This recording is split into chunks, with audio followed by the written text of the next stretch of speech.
Okay, to formally start this session, can someone lead a prayer? Okay, Janica, you lead a prayer. In the name of the Father, of the Son, of the Holy Spirit. Amen. So, good morning, class. How's everyone doing today? I hope everyone's doing great. Now, let us check your attendance. Say present when your name is called. Peñas, present.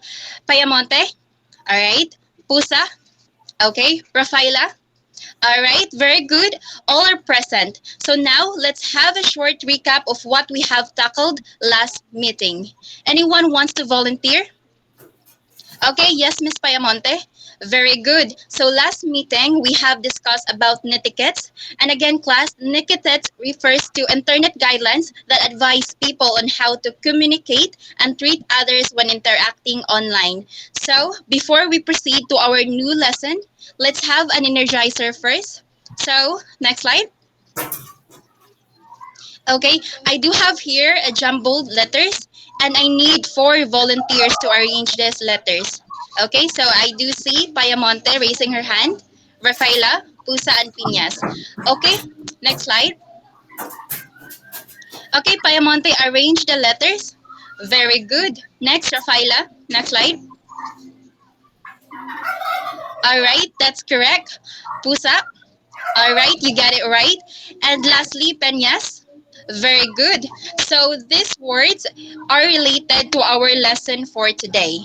Next slide, please. All right. And for our objectives, at the end of this lesson, students should be able to define the Padlet app and its purpose in collaborative learning, identify the advantage and disadvantages of using Padlet app, and create a Padlet wall. So, and as promised today, we will be opening a new topic, which is Padlet app. Next slide. Okay, can someone please read the slide?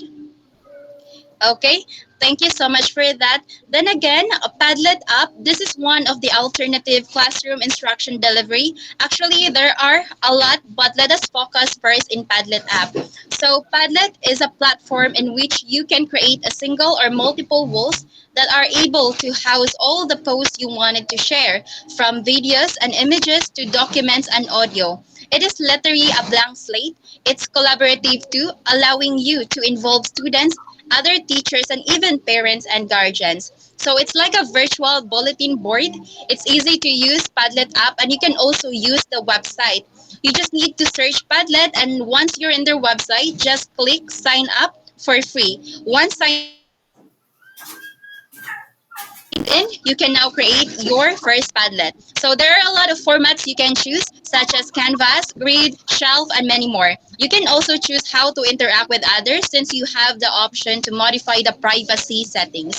Then again, class, Padlet is a digital platform that acts as a virtual bulletin board, allowing users to create and share interactive walls. Its collaborative features enable users to post text, images, videos, and links in real time, facilitating group discussions on projects. Next slide.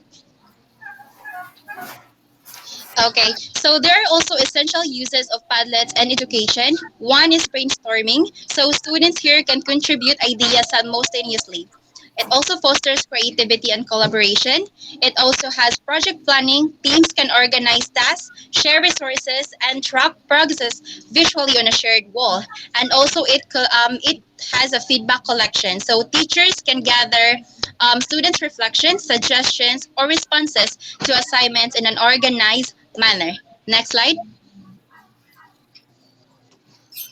Okay, so now Padlet app also has its own advantages and disadvantages.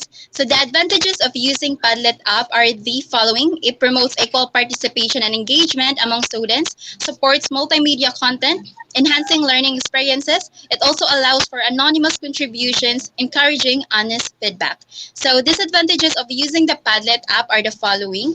Anyone can post inappropriate comments, and it has also internet dependency and privacy concerns. So public pads can expose users' content to anyone online, raising privacy issues if sensitive information is shared. Next slide. Okay, and class, since you all know what Padlet means, what its features, I want you to experience using it. So sign up for free in Padlet or website and then make your first Padlet post about your experience in using the Padlet app or your takeaways or the things you find exciting in using the app. I'll give you 10 minutes to explore the website and also post your first Padlet. So after 10 minutes, I'll ask someone to share their answers, okay? So your time starts now. Okay, everyone, time's up. Anyone who would like to share their answer? Okay, a lot are raising their hands. So yeah, go ahead, Janica, followed by Pusa, Rafaela, and Peñas. Okay, thank you so much, class, for sharing your answers. And before we end this session, can someone also sum up our lesson for today? Okay, Janica. All right. Thank you for providing us the summary of our lesson today, Janica. And by the way, class, we will have a short quiz. Short quiz consists of 10 items. So you just have to write the letter in 1/4 sheet of paper and take a picture and also submit it in our G class. So I'll give you 10 minutes to answer this. The questions and choices are in the slides. Are you done with the first question? Okay, second question. Okay, next slide. All right, are you done? Okay, so time's up. Have you all submitted the picture in our G class? Okay, very good. All right, class, and now for your assignment, I want you to create a Padlet on the importance of educational apps and collaborative learning. So I'll post this in your Google Classroom and just submit the link or the QR code of your work. Understand? Okay, great. So I guess we're all set for today. Anything else for me, class, before we end this session? Any questions or violent reaction? None? Okay, good. So bye, class, and be ready for your next subject.